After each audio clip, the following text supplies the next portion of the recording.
Đây là cái lúc buổi tối sau mà khi đi ăn tối xong mọi người nha. Đây là anh Tính này. Tuyệt vời, ngon lắm cả nhà nhá. Anh Tính thì thích ăn sinh tố bơ đúng không anh Tính? Đây. Target của anh Tính năm tiếp theo là sẽ có mảnh tình ớt vai. Yên tâm. Đây. Đây sẽ là kem mix ba vị thì phải. Còn đây sẽ là kem dừa này. Và đây cũng sẽ là biển của Si Linh. Đấy.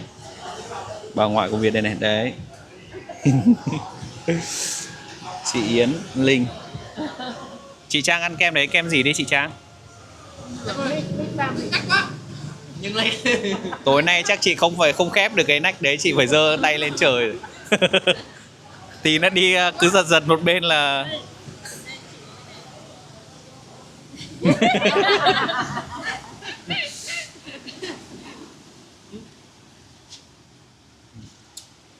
ngày tốt lành.